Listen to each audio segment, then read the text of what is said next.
अर्जुन आणि आस्था गरीब शेतकरी होते. त्यांचा एकुलता एक मुलगा होता अभय. दोघेही मिळून अभयचे प्रत्येक हट्ट पूर्ण करायचे.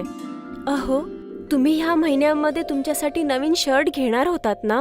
अरे मी घेणार तो होतो, पण अभयची आई पण आता नाही घेणार. का, काय झालं? अरे ते अभय जीन्सच्या पॅन्टची जिद्द करतोय ना. तो तर प्रत्येक वेळी काही ना काहीतरी हट्ट करतच असतो. असंच आपण त्याचा प्रत्येक हट्ट पूर्ण नाही करू शकत ना. आपल्याच मुळे तो दिवसेंदिवस बिघडत चालला आहे ना. अरे आता जाऊ दे, छोटीशी इच्छा आहे त्याची जीन्स पॅन्टची. तसं पण माझ्याकडे शर्ट आहे. मी पुढल्या महिन्यात दुसरं शर्ट घेईन. काय फरक पडतो? तुम्हाला तर सांगणंच चुकीचं आहे. जसं तुम्हाला चांगलं वाटतंय ते करा. प्रत्येक वेळी अभय पहिल्यांदा अर्जुनचा हट्ट पूर्ण करत असायचा आणि तो कधीच स्वतःचा विचार नव्हता करत. पण तरीही अर्जुन कधीही खुश नव्हता. त्याला गावातल्या श्रीमंत मुलांना बघून जलन व्हायची. त्याला त्या प्रत्येक गोष्टी हव्या असायच्या ज्या त्यांच्याकडे आहेत. ठाकूरच्या मुलाजवळ किती सारे पॅन्ट्स आहेत, टी शर्ट्स पण आहेत, सायकल पण आहे. जर मी ठाकूरचा मुलगा असतो तर ते सगळं माझ्याकडे असतं.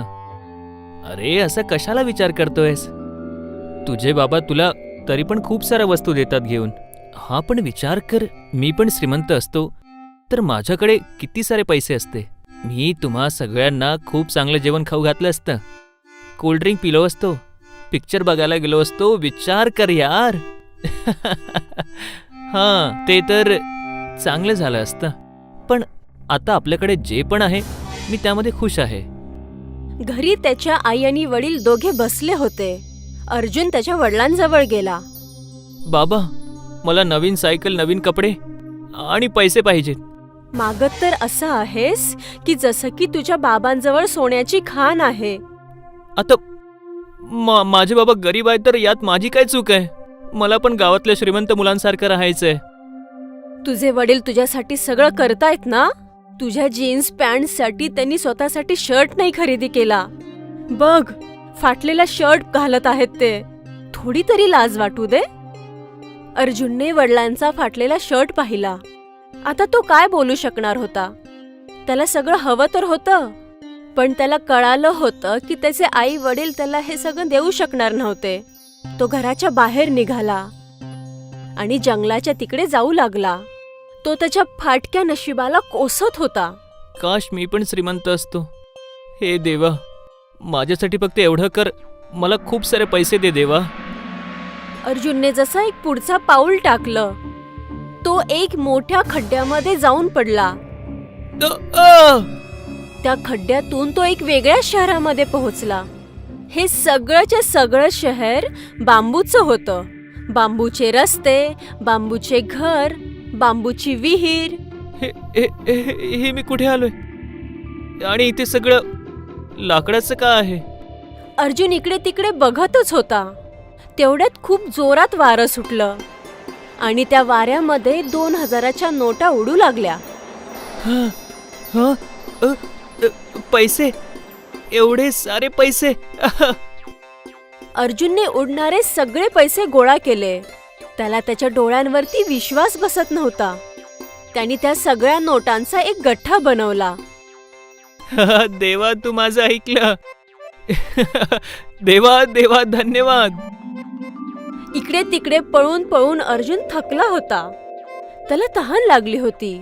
जवळच त्याला एक विहीर दिसली आणि तो तिथे पाणी प्यायला गेला.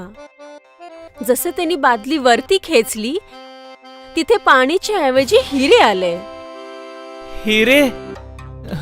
लोक बरोबर म्हणतात, देव जेव्हा पण देतो ते पण खूप सारं देतो. वा वा वा वा, माझी किस्मत. आधी पैसे मिळाले आणि आता हिरे. आता मी गावामध्ये सगळ्यात श्रीमंत माणूस बनणार. सगळ्या मनपसंत वस्तू पण घेऊ शकणार. आता मला फक्त वापस जाण्याचा रस्ता शोधायचा आहे. ते तर मी शोधूनच घेईन. अर्जुनने हिऱ्यांची बादली उचलली आणि रस्ता शोधू लागला. कधी या दिशेने जायचा तर कधी त्या दिशेने. खूप वेळ इकडे तिकडे फिरल्यानंतर तो खूप जास्त निराश झाला. या लाकडाच्या शहरामधून जायचा तर रस्ताच नाहीये. आता मी काय करू? मला भूक पण खूप लागली आहे. शोधतो मी मला कुठे काही खायला मिळते काय ते. अर्जुन एका झाडाजवळ गेला ज्याच्यावरती सोनेरी फळं लागली होती. हे सोन्यांची फळं खाऊनच मी आपलं पोट भरवतो. अर्जुनने एक दगड फेकून एक सोनेरी फळ पाडलं. ते फळ खाली पडलं. अर्जुनने त्या फळाला खायला प्रयत्न केला तर त्याचे दात दुखू लागले. हे फळ पण सोन्याचं आहे. भुकेमुळे माझ्या पोटात गुडगुड होते. आता तर इथे पाणी पण नाहीये. जर मी आता घरी असतो, आईने मला जेवण खाऊ घातलं असतं. हे देवा, माझी मदत कर प्लीज. अर्जुनचं रडणं ऐकून एक देवी त्याच्या समोर आली.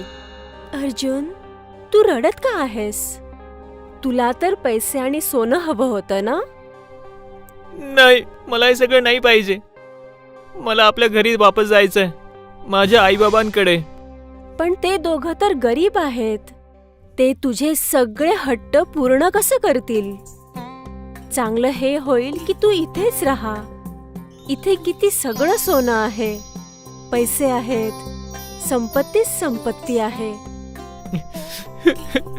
नाही देवी मा, मला हे सगळं नाही पाहिजे. मला समजलं की जगण्यासाठी पाणी, अन्न आणि आई बाबा किती महत्वाचे आहेत. मग आता घरी जाऊन तू तुझ्या आई वडिलांशी कोणत्याही गोष्टीचा हट्ट नाही करणार ना? नाही, बिलकुल नाही. मला सोनं पैसा काहीच नको आहे. बस मला माझ्या घरी वापस पाठवा प्लीज. ठीक आहे, आता तुला समजलं आहे. तुझं कल्याण होऊ दे. देवीने जादू केली आणि अर्जुन पुन्हा त्याच जागी पोहोचला. तो पळत पळत आपल्या घरी गेला. आई, मला काहीच नकोय. मला फक्त तुम्ही दोघं हवायत. अर्जुनने रडत रडत त्याच्या आई वडिलांना सगळा किस्सा सांगितला. हे देवी मा, तुझे खूप खूप धन्यवाद. तुम्ही माझ्या मुलाला सद्बुद्धी दिली. तुमचे खूप खूप आभार. आस्था आणि अभयने देवी माचे आभार मानले आणि त्याच दिवसानंतर अर्जुनने कोणत्याही गोष्टीचा हट्ट नाही केला. त्याला जे मिळेल त्याच्यामध्येच तो खुश राहिला.